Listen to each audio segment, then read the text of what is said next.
All right, let's go. I hope you all had a happy Halloweeny. My X timeline has been just this for the past couple of days. But really, who wore it best? Come check this. I started off 2025 with a simple goal to make over $150,000 trading cryptocurrency. And as of today, I can officially report that I am now only $468,000 away. This is me explaining to my wife how I lost $9,000 trying to revenge trade my $50 loss. We all know that in crypto, not every day is a good day. What separates the men from the boys is when you get liquidated but still need to find a way to buy the dip. Do you do whatever it takes? Just remember, no matter how bad things get, somewhere out there is a girl with no arms trying to make her bed. Of course, we just had Halloween weekend. Happy Halloween, kids. And remember, say thank you. It's always fun to see everyone's costume, even if it is just something you put together at the last minute. And you can tell a lot about where you live by how they participate in Halloween. Are you living in a 2 beers per kid or a 1 key bump only kind of neighborhood? In any case, I personally didn't know that it was possible to win Halloween, but JD Just Dance Vance did, and he partied like there was no tomorrow.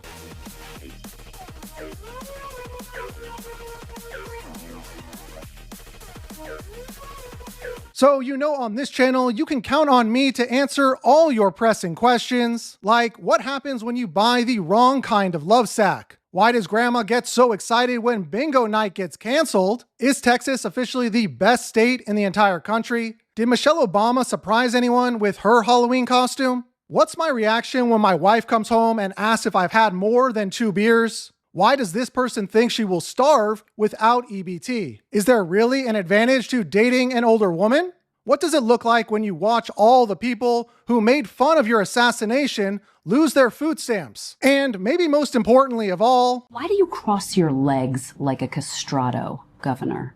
Do you have any balls, yes or no? Yes, I do have balls. They're tiny though, so when I cross my legs like this, it doesn't really hurt. I actually like pressing my tiny little balls like this. All right, let's talk some financial news, and we'll start right here with some truth talk from Ripple's Brad Garlinghouse. Western Union moves money like it's 1985, and Solana moves blocks like it's rush hour in New York, fast until the lights go out. Here is JP Morgan CEO Jamie Dimon admitting he was wrong.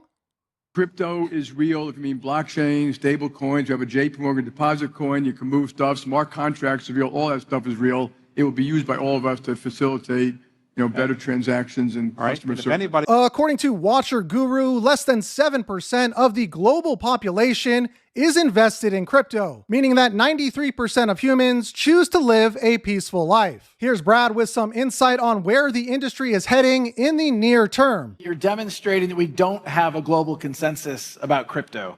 Even in this conversation, and I agree that it still is early, partly because there is not a global consensus about some of these things. Agree. And I think some of the use cases, we're still extremely early in terms of scaled use cases. Circle is certainly one example that has started to have a scaled use case around a stable coin. But I think the crypto industry, I agree, the next 16 years, I think will be better than the last 16 years because you'll finally see applications emerging. Binance founder CZ to file defamation lawsuit against anti-crypto U.S. Senator Elizabeth Warren if she does not retract her false statements. All I gotta say is that Beth Warren just better hope that she doesn't run into CZ in person first. And some big news right here from Ripple. Ripple Prime breaks ground in the US today with the launch of the digital asset Spot Prime brokerage capabilities, allowing clients to execute OTC spot transactions across the most prominent digital assets and stablecoins, including XRP and RLUSD. And once again, the recent flash crash caught everyone off guard. Some traders still haven't recovered, and a lot got completely wiped out. Yeah, it sounds cool to turn 100 into a million, but for most people, that story ends with a liquidation notice. Personally, I'd rather take a smarter, steadier path. I keep some capital ready for trades, but the bulk of my portfolio sits in assets I actually believe in. And I put those assets to work through Nomy, my go-to platform for steady, insured growth. And I want to thank them for sponsoring this video. Right now, before Nomy's full DeFi transition in about 2 months, there's still time to lock in their best rates, up to 154% APY, backed by a $7 billion insurance reserve and 6 years of proven stability. My personal sweet spot is the 3 to 6 month plans. Great return, but still flexible when I need liquidity. Here's my account. I've got deposits running in fixed staking, and I'm now opening new margin trading contracts as well. These are managed by Nomy's Pro Team and AI systems, so trades are executed from shared liquidity pools and profits get distributed proportionally. Basically, your capital keeps earning while professionals handle the heavy lifting. So while everyone else is busy chasing the next 100x coin, I'm letting my portfolio grow quietly and predictably with Nomy. Check the links below to do your own research. With Nomy, there is no hype, just results. All right, let's take a look at some of the other top headlines, and we'll start right here with one of the slimiest pieces of shit that there is. Nothing I dislike more than the politician that sits there and lies to you. We all just sit there rolling our eyes going, He is the fakest person I think I've ever met in my entire life. So synthetic, and honestly, that's very dangerous, like incredibly dangerous. Like he's the type of person that could just like stare at you like, oh yeah, I voted for Trump, and just like pass a lie detector test. that is very, very dangerous. You know, just stone cold, just like no inhibitions whatsoever when it comes to deceit or lying or misleading. Scotty B thinks that you're not bullish enough on what's about to happen. Well, I think it's naive for the Wall Street Journal editorial board, who I call a bunch of grumpy old men, to think that the Chinese weren't going to roll out these rare earth restrictions. They've been putting this plan together for 25, 30 years, and the U.S. has been asleep at the switch. And now this administration, we're going to go at warp speed over the next 1-2 years, and we're going to get out from under this sword that the Chinese have over us, and they have it over the whole world. And this time, we have rallied the allies, and so it is going to be all the Western democracies, the Asian democracies, and India are also going to join us in this in trying to form our own supply chains. We don't want to decouple from China, but we need to de-risk. They've shown themselves to be an unreliable partner in many areas. And with another tragedy set to take place on Tuesday in New York City, the president gives his thoughts. People have compared him to a left-wing version of you, charismatic, breaking the old rules. What do you think about that? Well, I think I'm a much better looking person than him, right?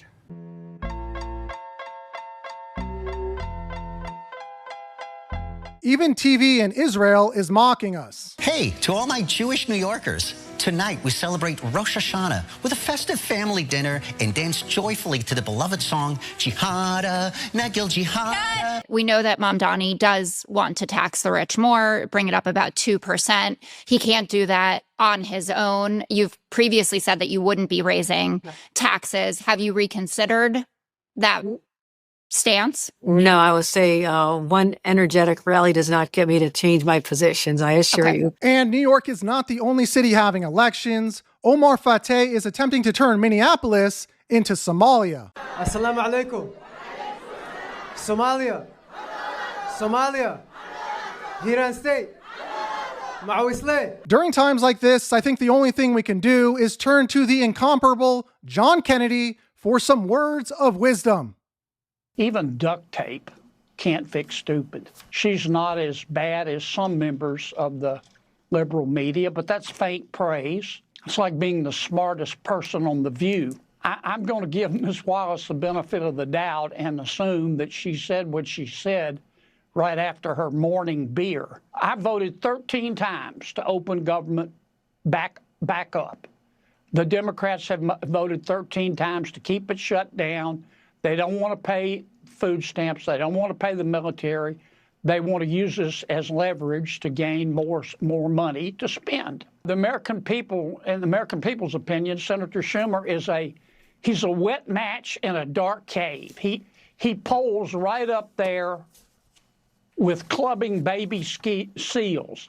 He's got a 30% approval rating, a 60% disapproval rating, and 10% of folks polled just didn't want to pause their video games to answer. For anyone who missed the World Series between the Dodgers and the Blue Jays, this is how it went down. Reach to the top.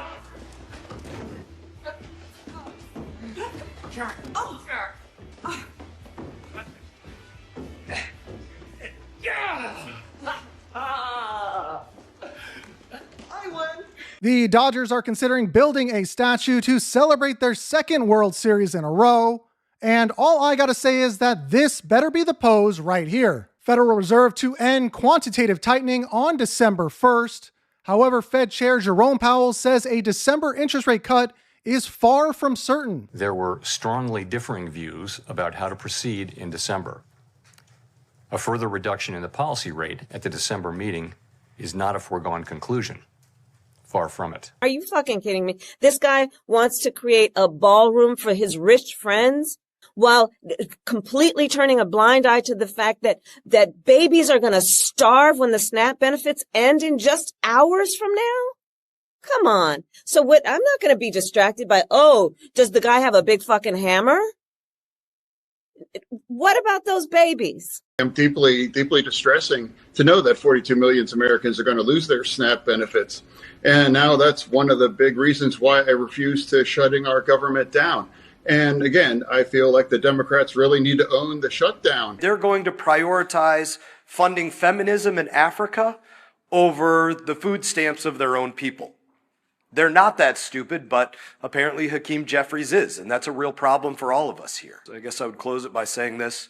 We need 5 Democrat senators to pull their heads out of their asses and go work for the United States of America. Shutting down the government just because you don't like a law that was passed, I have to say no Congress before this one has ever in history been irresponsible enough to threaten an economic shutdown, to suggest America not pay its bills, just to try to blackmail a president into giving them some concession. We can't afford to have the critical manufacturing of things that are technologies and products that are so important to national security be manufactured around the world and can't be manufactured here. And I think that argument is sound. It makes perfect sense. And we decided that we would go all in on bringing manufacturing back on shore. And so I think this is it's great for jobs. It's great for national security. It's great for supply chain resilience. It's great for our business. It's great for America. I think everybody wins. It's terrific. And Sony Pictures is considering the idea of a classic movie remake, Ryan Reynolds and Pete Davidson to star in Black Chicks. So you know I'll be watching, and I'll keep you updated with any new information. Things used to be so much simpler. Take this couple, for example. This guy doesn't have big biceps. He has no pecs, nothing. Yet she loves him anyway. I like a good abbreviation as much as the next guy, but I think they probably should have written out assorted here. For all of you who are nervous about what's gonna happen when food stamps run out, don't worry, as a wise man once said, we still have each other. It's funny, people are talking about robbing grocery stores because they're not getting their SNAP benefits. But if you're physically able to go rob a store, that means you're physically able to go get a job. The only difference between a hooker and a Democrat congressman is at least the hooker will stop screwing you when you run out of money. I started doing yoga to help ease my stress, but I had to stop after I heard about this new pose called half his pension. Sometimes things are so simple that they become easily overlooked. And here's an important message that all of us need to pay attention to. I'm trans-indigenous. Trans-indigenous. Are you cis-American? I'm trans-indigenous for ICE. We love ICE. You love ICE. We Why love is that? ICE. We love ICE. Deport them all. You're all trespassers on our land. Well, trans-indigenous people are indigenous people. And if you have a couple more minutes, you may have missed my last video where we do whatever it is that we do here. And of course, some more truth talk not designed to invite hate, but instead to promote thought and question so that maybe we can start to understand each other a little better. Until the next time, be safe.